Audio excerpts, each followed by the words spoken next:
কয়লা পাচার মামলায় রাজ্যে ফের সক্রিয় সিবিআই। আসানসোলে এজেন্সির জালে ২। গতকালই তলব করে জিজ্ঞাসাবাদ এবং বয়ানে একাধিক অসঙ্গতি থাকায় গ্রেফতার। আমাদের সঙ্গে রয়েছেন প্রতিনিধি অমিত। অমিত কি খবর পাচ্ছে? দেখো, ইতিমধ্যেই দুজনকে আসানসোল আদালতে পেশ করা হয়েছে সিবিআই তরফে, যাদেরকে গতকাল নিজাম প্যালেসে সিবিআই দপ্তরে কয়লা পাচার মামলায় দিকে পাঠানো হয়েছিল বা তলব করা হয়েছিল এবং দীর্ঘ জিজ্ঞাসাবাদের পরে বয়ানে একাধিক জায়গায় অসঙ্গতি পাওয়া এবং একই সঙ্গে কয়লা পাচার মামলা তদন্ত করতে গিয়ে ধৃত দুজনের বিরুদ্ধে একাধিক তথ্য প্রমাণ সিবিআই হাতে ছিল। সেই সমস্ত তথ্য প্রমাণের ভিত্তিতেই দুজনকে গ্রেপ্তার করা হয়েছে, যাদের মধ্যে একজন সিবিআই কর্মকর্তা বলে আমরা এখনো পর্যন্ত জানতে পারছি এবং ইতিমধ্যে তাদের দুজনকে আদালতে পেশ করা হয়েছে এবং একজন ইসরায়েলি কর্মকর্তা আর একজন প্রাইভেট পার্সন বলে সিবিআই তরফে দাবি করা হয়েছে। দুজনেরই এই কয়লা পাচার মামলায় সরাসরি কিন্তু এই যোগসূত্র ছিল, এমনটা কিন্তু বলা হচ্ছে সিবিআই তরফে। সেক্ষেত্রে অনুপ মাঝি ওরফে লালা বিভিন্নভাবে ইসরায়েলের কর্মকর্তা বা ইসরায়েলের কর্মীকে ব্যবহার করে কয়লা পাচার চক্রটা চালাতো। সেক্ষেত্রে আমরা দেখেছি বিভিন্ন সময় এই ইসরায়েলের কর্মকর্তাদের একাংশ বা ইসরায়েলের সঙ্গে যুক্ত অন্যান্য যে প্রাইভেট কোম্পানিগুলো, প্রাইভেট সংস্থা যেগুলো ছিল, তারা কিন্তু বিভিন্নভাবে অনুপ মাঝিকে সহযোগিতা করে গিয়েছে পাচারের ক্ষেত্রে। সেই জায়গাটাকেই তদন্ত করতে গিয়ে এই দুই ব্যক্তির সন্ধান পায় সিবিআই এবং তাদেরকে তলব করা হয়েছিল এবং ইতিমধ্যেই তাকে গ্রেপ্তার করা হয়েছে এবং ইতিমধ্যে তাদেরকে আসানসোল সিবিআই আদালতে পেশ করা হয়েছে। ধন্যবাদ অমিত। বেলঘড়িয়ার পর আসানসোলেও অ্যাকশনে ইডি। রানীগঞ্জের শিশুবাগান মোড়ে শিল্পপতি চণ্ডী কেডিয়ার বাড়িতে হানা কেন্দ্রীয় এজেন্সির। 4টি গাড়িতে করে কেন্দ্রীয় বাহিনী নিয়েই হানা এবং বাহিনীর ঘেরাটোপেই চলছে খানা তল্লাশি। আমাদের সঙ্গে রয়েছেন প্রতিনিধি দীপক। সকাল থেকেই সেই তল্লাশি অভিযান চলছে, তল্লাশির কি আপডেট এবং এই শিল্পপতি চণ্ডী কেডিয়া তিনি কিভাবে যুক্ত, সব মিলে কি খবর পাচ্ছে? দেখো, সাত সকালে ইডির আধিকারিকরা হানা দিয়েছে শিল্পপতি চণ্ডী কেডিয়ার বাড়িতে। এই চণ্ডী কেডিয়ার একাধিক লোহা ব্যবসার সঙ্গে যুক্ত আছে এমনটাই খবর। এছাড়াও একাধিক কলকারখানা রয়েছে চণ্ডী কেডিয়ার। ইডি সকালেই কেন্দ্রীয় বাহিনীকে সঙ্গে নিয়ে তার বাড়িতে অভিযান চালাতে শুরু করেছে, যদিও তার কারখানায় কিন্তু ইডি কোনো অভিযান চলেনি এখনো। তার বাড়িতে সকাল 5:30 থেকে অভিযান চালিয়ে যাচ্ছে, এখনো টানা অভিযান চালিয়ে যাচ্ছে। এই সংবাদ মাধ্যমকে কোনোভাবেই সেই বাড়িতে প্রবেশ করতে দিচ্ছে না ইডি আধিকারিক বা তার নিরাপত্তায় যারা কেন্দ্রীয় বাহিনী আছে। ইডির আধিকারিকরা একাধিক বিষয়ে জানতে পেরেছে কি বিভিন্ন লোহার ব্যবসাতে সে টাকা কোথা থেকে আর্থিক অতিরিক্ত টাকা আয় হয়েছে, সেই খোঁজেই কিন্তু ইডির এই অভিযান বলে আমরা জানতে পারছি। যদিও আমরা দেখেছিলাম গতকালকে একাধিক ব্যক্তির বাড়িতে ইডির হানা হয়েছে লোহা ব্যবসা সংক্রান্ত। তার কাছে ইডি যা জানতে পারে কি চণ্ডী কেডিয়াও এই লোহা ব্যবসার সঙ্গে যুক্ত আছে, তাই তার বাড়িতে জিজ্ঞাসাবাদ করার জন্য অভিযান চালাচ্ছে ইডির কর্তারা এবং তার বাড়িতে তল্লাশি অভিযান চালিয়ে যাচ্ছে এখনো ইডির কর্তারা। বেশ, ধন্যবাদ দীপক।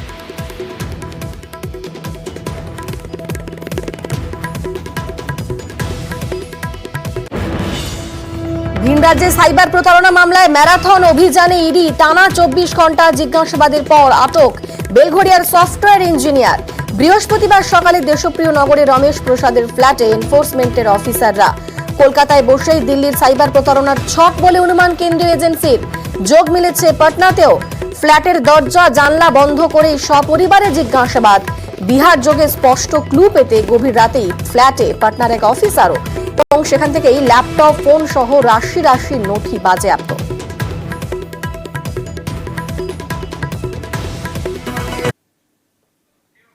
রাঙাপানিতে কাঞ্চনজঙ্ঘা এক্সপ্রেসের দুর্ঘটনার তদন্ত। সকাল থেকে ইঞ্জিন পরীক্ষায় রেলের তদন্তকারী দল।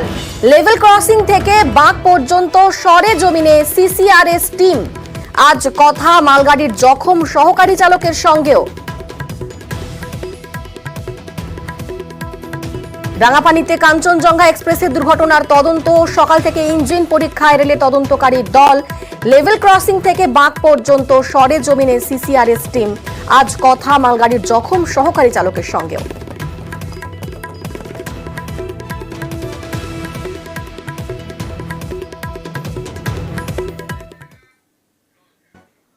বেহাল নিকাশি, সে কারণেই চরমে জল যন্ত্রণা। নিত্যদিনের দুর্ভোগে বাঁশবেড়িয়ায় নাভিশ্বাস। সপ্তগ্রাম গ্রাম পঞ্চায়েতের চক বাঁশবেড়িয়াতে রীতিমতো চরমে ভোগান্তি। যে ছবি আপনারা দেখছেন, নিকাশি বেহাল হওয়াতেই চরমে উঠেছে জল যন্ত্রণা। জমা জল কাদা টপকেই রোজ যাতায়াত চলছে, আর জমা জলে পোকামাকড়ের উপদ্রব ক্রমশই বাড়ছে। সেখানকার স্থানীয় বাসিন্দা তারা কিভাবে সেখানে বসবাস করছেন, তারা কি কি অভিযোগ করছেন শুনুন। চারিদিকে জলের জল ভর্তি, এখন বৃষ্টি আসেনি, এই পরিস্থিতি। কিছুদিন আগে আমরা চান্দা তুলে, গ্রাম থেকে চান্দা তুললাম, চান্দা তুলে এইখানে পরিষ্কার করছিলাম ড্রেন। এইখানে বলে সব বিজেপি ভোট দেয়, বিজেপিরা করবে, বিজেপি টিএমসি আমি তো বুঝতে পারি না। আমি একটাই জানি, বিজেপি জিতেছে। হ্যাঁ বিজেপি জিতেছে। কত ওয়ার্ড এখন? এখানে 2টো ওয়ার্ড, 79-80 দুটোই জিতেছে। হ্যাঁ, গ্রাম পঞ্চায়েত থেকে জিতেছে।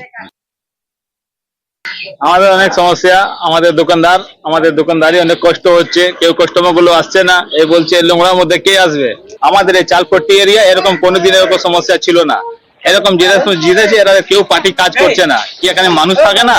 এখনো কতজন স্কুল বাচ্চাগুলো আর মেয়েগুলো সব পড়ে যাচ্ছে, আমাদের দোকানদারি হচ্ছে না, আমরা কি রকম কন্ডিশন চলছি, আমাদের এখানে তো কেউ শুনছেই না। আর এই যে এতটাই তারা দুর্ব্যবস্থার মধ্যে রয়েছেন, শেষ পর্যন্ত তারা নিকাশির কাজে সেখানকার স্থানীয় বাসিন্দা তারা নিজেরাই হাত লাগিয়েছেন। আমাদের সঙ্গে সরাসরি রয়েছেন প্রতিনিধি সোমনাথ। সোমনাথের ছবি আমরা দেখলাম, রীতিমতো দুর্ভোগের ছবি, এবং তারা প্রশাসনের বিরুদ্ধে গাফিলতির অভিযোগ তুলে শেষ পর্যন্ত নিজেরাই কাজে হাত লাগিয়েছেন। তাহলে প্রশাসন কি করছে, তাদের বক্তব্য কি, তারা কেন কাজ করছে না? দেখো প্রিয়াঙ্কা, দীর্ঘদিন ধরে এদের এই সমস্যা যে তাদের যে এলাকা, এই চক বাঁশবেড়িয়া যে এলাকা রয়েছে, এলাকায় মন্দিরতলা ওই পাশ দিয়ে একটি খাল গেছে, সেই খালটা দীর্ঘদিন ধরে নিকাশি হয়নি। এবং এই যে খালের অবস্থা, তারা দীর্ঘদিন ধরে নিকাশি হয়নি বলে ওখানকার যে স্থানীয় যাদের ঘর বাড়ি রয়েছে, দোকানে আছে, এইসব জায়গায় জল ঢুকে যাচ্ছে। তারাই নিজেদের উদ্যোগে তারা এই নিকাশির জন্য তারা নেমে পড়ে। এবং ওই পাশেই একটি খাটাল রয়েছে, খাটালের গোবর এবং যে বর্জ্য পদার্থ ওই খালের মধ্যে জমা হয়েছে, এবং ওই যে এলাকায় জলমগ্ন হয়ে রয়েছে। এবং বিভিন্নবার তারা প্রশাসনের কাছে এবং পঞ্চায়েতের কাছে তারা দরবার করেছে, এবং বারবার তারা জানিয়েছে যে এই সমস্যার মধ্যে তাদের চর্মরোগ এবং বিভিন্ন জ্বর বারবার ধরে হচ্ছে। কিন্তু স্বাস্থ্য দপ্তর থেকে, ওখানে স্বাস্থ্য দপ্তর থেকে বিভিন্ন যে সময় বলা হচ্ছে এই যে ডেঙ্গু হচ্ছে, এই যে জল জমে রয়েছে, তোমাকে দেখাবো যে জল কিলবিল করছে, মানে জলের মধ্যে মশা কিলবিল করছে। এই যে এই পরিমাণ, ওই পার হয়ে হয়ে স্কুল পড়ুয়ারা এবং যাদের বয়স্ক মানুষেরা তারা ওই জল পার হয়ে হয়ে যাচ্ছে। এতে তারা খুব সমস্যার মধ্যে পড়ছে। দীর্ঘদিন ধরে প্রশাসনকে বলেও তারা নিরূপ হয়ে রয়েছে, একদম চুপচাপ রয়েছে। তারা দীর্ঘদিন ধরে এই যন্ত্রণার মধ্যে রয়েছে। প্রিয়াঙ্কা। সোমনাথ, এখানে কোনো রাজনৈতিক বিষয় কি রয়েছে? হ্যাঁ দেখো, গত পঞ্চায়েতে ওই দুখানা বুথ রয়েছে, ওই দুটো বুথেই গত পঞ্চায়েতে বিজেপি ফলাফল ভালো করেছে, ও দুটো বিজেপি সদস্য রয়েছে। এবং গত লোকসভা নির্বাচনেও ওই দুটি বুথে বিজেপি ফলাফল ভালো হয়েছে।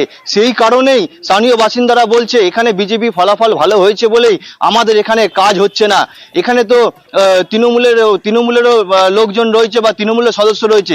যদি এখানে কোনো প্রশাসনিক কোনো সদস্য বা প্রশাসনিক কোনো ব্যক্তি থাকতেন এখানে, তাহলে কি এই অবস্থা এখানকার থাকতো? এটাই বারবার স্থানীয় মানুষেরা অভিযোগ করছে। প্রিয়াঙ্কা। বেশ, ভোটে লিড পাওয়াতেই পরিষেবা বন্ধ বলে অভিযোগ করছে বিজেপি, আর বিজেপির অভিযোগ খারিজ হুগলি জেলা পরিষদের সভাধিপতির, এবং পঞ্চায়েত সমিতির সঙ্গে কথা বলে ব্যবস্থার আশ্বাসও দেওয়া হয়েছে। দীর্ঘদিন ধরে এই সমস্যা রয়েছে। ওখানে আমাদের যে জেতা সদস্য আছে, সে এর আগে ওখানে আমাদের যে তৃণমূলের প্রধান রয়েছে, পঞ্চায়েত প্রধান, তাকে এই বিষয়ে চিঠিও করেছিল, কিন্তু তাতে কোনো রকম সদুত্তর এই কারণে দেয়নি, কারণ ওখানকার যে সকল মানুষরা রয়েছে তারা নিজের ভোটাধিকার প্রয়োগ করেছে, এবং সেই ভোটে দেখা গেছে যে বিজেপি বেশি পরিমাণ ভোট পেয়েছে, যার কারণেই ওই এলাকাটার ভেতরে কোন রকম নজরদারি প্রশাসনের পক্ষ থেকে আর পঞ্চায়েতের পক্ষ থেকে কোন রকম দেওয়া হচ্ছে না। ডেভেলপমেন্ট বিজেপি সিপিএম দেখে হয় না। ডেভেলপমেন্ট মমতা বন্দ্যোপাধ্যায় সবার জন্য পশ্চিমবাংলার প্রতিটা বাড়িতে পৌঁছেছে। এখানে বিজেপি সিপিএম ব্যাপারটা না, ব্যাপারটা হচ্ছে ঘটনাচক্রে কোনো কারণে ওই নিকাশিটা মানে বুঝে যাওয়ার জন্যে হয়তো ঘটনাটা ঘটেছে। তো যত শীঘ্র সম্ভব এই সমস্যার সমাধান করব এবং করতে হবে। এটা আমাদেরই দায়িত্বের মধ্যে পড়ে এবং যত শীঘ্র সম্ভব এটা করে ফেলুন। আর এবার নদিয়ার খবর আপনাদের দেখাই। নিকাশি নালা নির্মাণে আর্থিক তছরূপের অভিযোগ। চাপড়ার মহৎপুর পঞ্চায়েতের বিরুদ্ধে অভিযোগ। নালা নির্মাণে প্রায় 6,52,000 টাকা বরাদ্দ হয় বলে দাবি। আর স্থানীয়রা বলছেন যে সেখানে কাজ শুরু হলেও তা শেষ হয়নি। অভিযোগ উঠছে যে সেখানে টাকা বরাদ্দ হয়েছে কিন্তু তা সত্ত্বেও কাজ শুরু হলেও তা শেষ হয়নি। আমাদের সঙ্গে রয়েছেন সরাসরি প্রতিনিধি সমীর। স্থানীয়রা তো বলছেন যে সেখানে টাকা বরাদ্দ হয়েছে, কাজ শুরু হয়েছে, কিন্তু কাজ শেষ হচ্ছে না। তাহলে কোথায় সমস্যা, কেনই বা কাজ হচ্ছে না?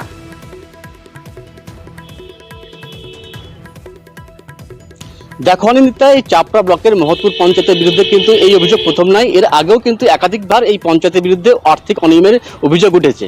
তবে আবারও কিন্তু এই পঞ্চায়েতের বিরুদ্ধে স্থানীয় বাসিন্দারা অভিযোগ তুলেছেন যে গত 1 বছর আগে প্রায় ওই পঞ্চায়েত এলাকায় একটি নিকাশি নালা তৈরি করার জন্য 6,52,000 টাকা বরাদ্দ করা হয় এবং নালার কাজ হয়। কিন্তু দেখা যাচ্ছে যে কাজটা যা হওয়ার কথা ছিল কাজ সম্পূর্ণ হয়নি। নালার যে উচ্চতা করা দরকার ছিল সেটা করা হয়নি এবং নালার উপরে যে একটা ঢালাই দিয়ে ঢাকনা দেওয়ার কথা ছিল সেটাও করা হয়নি। অথচ কাজ অসম্পূর্ণ রেখে কিন্তু সে 6,52,000 টাকা তোলা হয়ে গিয়েছে। অর্থাৎ ঠিকাদারকে সেই টাকা কিন্তু পেমেন্ট করে দিয়েছে পঞ্চায়েত। এবং এখানেই গ্রামবাসীরা অভিযোগ তুলছেন এই ঠিকাদার সংস্থা কাজ না করে টাকা পেয়েছে এবং এইটার মধ্যে দুর্নীতি হয়েছে এবং পঞ্চায়েত প্রধান, পঞ্চায়েতের নির্বাহী আধিকারিক এবং ঠিকাদার যোগ সাজস করে কিন্তু এই দুর্নীতিটা করেছে। এবং এ বিষয়ে আমরা যখন পঞ্চায়েত কর্তৃপক্ষকে বিষয় জানতে যাই, তারা কিন্তু এ বিষয়ে কেউ মুখ খুলেনি, কেউ কিন্তু সংবাদ মাধ্যমের সামনে আসতে চাননি। এমনকি প্রধান নিজে বলেন যে পঞ্চায়েতে কি তিনি বক্তব্য রাখবেন, সেক্ষেত্রে কিন্তু তাকে পঞ্চায়েত থেকে পাওয়া যায়নি এবং ফোন করেও তার বক্তব্য পাওয়া যায়নি। এখানেই প্রশ্ন উঠছে তারা কি তাহলে কি তারা দুর্নীতির সঙ্গে যুক্ত, যে কারণে তারা সংবাদ মাধ্যমকে এড়িয়ে চলছে? তবে এ বিষয়ে আমরা কিন্তু এসডিওর কাছে জানতে চাইছিলাম। এসডিও জানেন যে এ বিষয়ে তিনি অভিযোগ পেয়েছেন এবং যথোপযুক্ত তদন্ত করে উপযুক্ত ব্যবস্থা গ্রহণ করবেন। অনিন্দিতা, বেশ, অর্থাৎ অভিযোগ খতিয়ে দেখে ব্যবস্থা গ্রহণের আশ্বাস দিয়েছেন কৃষ্ণনগরের মহকুমা শাসক। এখনো মিনিমাম 4 ফুট হাইট করার কথা ছিল, সেটা করেনি, স্ল্যাব দেওয়া হয়নি। হ্যাঁ, অথচ কাজ বলছে হয়ে গেছে। পুরো টাকা পঞ্চায়েত থেকে উঠিয়ে নেওয়া হয়েছে। এই টাকা আত্মসাৎ করেছে কন্ট্রাক্টর দেবনাথ ঘোষ, পঞ্চায়েত সদস্য মৃণাল কুমার মণ্ডল, এনএস এবং সচিব আর বর্তমান প্রধান। অভিযোগটা আমি পেয়েছি, ওটা আমি দেখে স্থানীয় যিনি বিডিও আছেন চাপড়ার, আমি তাকে তদন্ত করতে দিয়েছি। যেটা উঠে আসবে সেটার অনুযায়ী আমরা যথাযথ ব্যবস্থা নেব। মুখ্যমন্ত্রী কড়া বার্তা দিয়েছেন, কিন্তু তারপরেও দেদার মাটি চুরি হচ্ছে। কোথায়? কুলতলির কুন্দখালি, সেখানে অবাধে মাটি পাচারের অভিযোগ উঠছে। আইন কানুন শিখে তুলেই চাষের জমি থেকে মাটি পাচার হচ্ছে। দেখুন, পিয়ালি নদী থেকে আর্থ মুভার এনে তোলা হচ্ছে মাটি, সেই ছবি আপনাদের দেখাচ্ছি। কুলতলির কুন্দখালিতে অবাধে মাটি পাচারের অভিযোগ উঠছে। মুখ্যমন্ত্রী মমতা বন্দ্যোপাধ্যায় কড়া বার্তা দিয়েছেন, কিন্তু তার সত্ত্বেও একেবারে দেদার মাটি চুরি হচ্ছে। আমাদের সঙ্গে সরাসরি রয়েছেন প্রতিনিধি অর্পণ। চাষের জমি থেকে দেদার মাটি চুরি হচ্ছে, অথচ মুখ্যমন্ত্রী কড়া বার্তা দিয়েছেন, তার সত্ত্বেও এত সাহস কিভাবে হয়? মানে কিভাবে মাটি পাচার হচ্ছে সেখান থেকে? এখানেই প্রশ্ন, এখানেই সাধারণ মানুষ প্রশ্ন করছেন, বিরোধীরা প্রশ্ন করছেন। মুখ্যমন্ত্রী বসে নবান্ন থেকে যে নির্দেশ দিচ্ছেন, কার্যত সেই নির্দেশ প্রশাসনের আধিকারিকরা মানছেন না এবং এই নির্দেশকে অমান্য করার পিছনে যারা রয়েছে, শাসক দলের একাংশ রয়েছে এবং প্রশাসনের একাংশ রয়েছে। তবে যিনি মাটি কাটছেন তাদেরকে আমরা প্রশ্ন করতে তিনি অকপট স্বীকারোক্তি দিলেন, থানার থেকে তিনি পারমিশন নিয়েছেন। মাটি কাটার পারমিশন বিএলআর থেকে হয়। একেবারে তোমাদের সঙ্গে থাকো, যেমনটা তুমি বললে থানার অনুমতি রয়েছে বলেই দাবি করা হচ্ছে। কি বলছেন তিনি শোনাবো একবার। পুকুর খাল নেই বলে এটা মাছ চাষের জন্য এটা পুকুরটা একটু বড় করছি আর কি। অনেকটা ডিপ করা হচ্ছে না, ডিপ হচ্ছে না, 3 ফুটের করিয়েছেন বিএলআর থেকে, পারমিশন করা আছে থানা থেকে, বিএলআর পারমিশন আছে। অর্পণ, অভিযুক্ত বলছেন তার কাছে অনুমতি রয়েছে, তাহলে প্রশাসন সেক্ষেত্রে কি বলছে? থেকে আমরা ভূমির কর্মাধ্যক্ষ যিনি রয়েছেন তার সঙ্গে যোগাযোগ করেছিলাম। তিনি জানাচ্ছেন যদি কেউ ভুলবশত ডিপ করে মাটি কাটে, অর্থাৎ যে নিয়ম রয়েছে জলাভূমি থেকে যদি কোনো জমির থেকে মাটি কাটা হয় তাহলে 3 ফুট গভীরতা থাকবে। সেখানে যদি দেখা যায় যে 3 ফুটের অধিক 10 ফুট 15 ফুট, আমরা যে ছবি দেখাচ্ছি মিনিমাম এখানে 25 ফুট ডিপ করা হয়েছে এবং এই যে জমি থেকে মাটি কেটে নেওয়া হচ্ছে, এই বর্ষার জল জমার পরেই দেখা যাবে যে আশেপাশের যে চাষের জমিগুলো রয়েছে সেগুলো ধসে পড়ছে। সেই যিনি এই ইটভাটাতে যে মাটি নিয়ে যাওয়া হচ্ছে সেই ইটভাটার মালিকের সঙ্গে আমরা কথা বলেছি। তিনি জানাচ্ছেন তিনি পুকুর কাটার জন্য একটা পারমিশন নিয়েছিলেন এবং সেই পারমিশন নিয়ে মাটি কেটেছেন। যিনি মাটি কাটছেন তিনি বলছেন আমি পুলিশের কাছ থেকে আমরা পারমিশন নিয়েছি। অর্থাৎ এর পিছনে আদৌ পারমিশন নেওয়া হয়েছিল কি না সেটাও কিন্তু একটা বড় প্রশ্নের বিষয়। কারণ যিনি মাটি কাটছেন তিনি বলছেন আমি থানার থেকে পারমিশন নিয়েছি। যিনি মাটি কাটার যিনি মালিক, ইটভাটার যিনি মালিক, যিনি মাটি কিনছেন তিনি বলছেন আমি রয়্যালিটি দিয়েছি, অর্থাৎ বিএলআর কাছ থেকে পারমিশন নিয়েছি। এবং ভূমির কর্মাধ্যক্ষ তিনি জানাচ্ছেন যে কুলতলিতে যে ইটভাটাগুলো রয়েছে সেই ইটভাটায় তারা নিয়ম মেনেই মাটি কাটেন। এই বিষয়ে পঞ্চায়েত তাহলে কি বলছে, পঞ্চায়েতের কি বক্তব্য? দেখো, পঞ্চায়েতের তরফ থেকে এখনো পর্যন্ত এই বিষয়ে খোঁজ নেওয়া হবে এবং সেই খোঁজ নিয়ে যদি বেআইনিভাবে মাটি কাটা হয় তাহলে তারা ব্যবস্থা নেবেন, এমনটাই জানানো হয়েছে। কিন্তু ছবিতে প্রকাশ্যে রাস্তার উপর থেকে এই মাটি যাচ্ছে, রাস্তার উপর থেকে যেখানে মাটি কাটা হচ্ছে সেই ছবি দেখা যাচ্ছে, একেবারে সেই ছবি স্পষ্ট। ধন্যবাদ অর্পণ। ওই আজাদ ভাটার মালিক যিনি নজরুল দা বলেছেন যে আমি থানা থেকে পারমিশন নিয়েছি, একটুও বিশ্বাস নেই। এই মাটি মাফিয়া বা মাটির সাথে দুর্নীতি, এবং এই দুর্নীতির সাথে প্রত্যক্ষ এবং পরোক্ষভাবে শাসক দল জড়িয়ে আছে। শুধু আজাদ ভাটা নয়, কুলতলির সমস্ত ভাটার তারা বিএলআরে লয়েলটি দিয়ে ভাটার যে মালিকগণ আছে তারা মাটি কাটে। হয়তো যে পরিমাণ ডিপ করার কথা না, হয়তো সেই ডিপটা করেছে।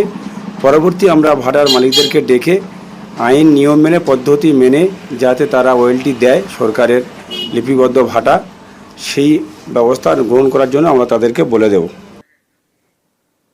এবার ফারাক্কার দিকে নজর রাখবো। ফারাক্কায় সালিশি সভায় যুবক খুন, তর্কাতর্কি চলাকালীনই ধারালো অস্ত্র নিয়ে হামলার অভিযোগ। মাতব্বরদের না জানিয়ে ছেলের বিয়ে দেওয়াতেই জরিমানা এবং তাতেই সালিশি চলাকালীন হামলা অভিযুক্তের। আমাদের সঙ্গে রয়েছেন প্রতিনিধি প্রণব। প্রণব, কি ঘটনা? দেখো, গতকাল রাত্রেবেলাতে ফতেপুরে একটি সালিশি সভা বসে এবং অভিযোগ যে গ্রামেরই একজন মানুষ তার ছেলের বিয়ে দিয়েছিল এই মোড়লদেরকে না জানিয়ে, সেই কারণে তার বিরুদ্ধে 5,000 টাকা জরিমানা করেছিল। এবং সেই জরিমানার সেই কালকেই ছিল দিন। তারপর সেই সালিশি সভাতে তা নিয়ে তর্কাতর্কি শুরু হয়। তারপরে এই মাতব্বর আসাউল হক তাকে কিন্তু রাকিব, যিনি অভিযুক্ত যার ছেলে এর বিয়েতে তাকে জরিমানা করেছিল, সেই চাকু দিয়ে তাকে বারে বারে আঘাত করে বলে অভিযোগ। এবং গুরুতর অবস্থায় তাকে ফারাক্কার যে গ্রামীণ হাসপাতাল, ব্লক হাসপাতাল রয়েছে সেখানে নিয়ে গেলে চিকিৎসকরা মৃত বলে ঘোষণা করায়। এই ঘটনায় অভিযুক্ত রাকিব কিন্তু পলাতক, তার খোঁজে তল্লাশি চলছে। এবং গ্রামের মধ্যে এই সমস্ত বিষয় নিয়ে কিন্তু বারে বারে সালিশি সভা চলে, তা নিয়ে কিন্তু উদ্বিগ্ন এবং অভিযুক্ত খোঁজে ফারাক্কা থানা পুলিশ তল্লাশি চালাচ্ছে। বেশ।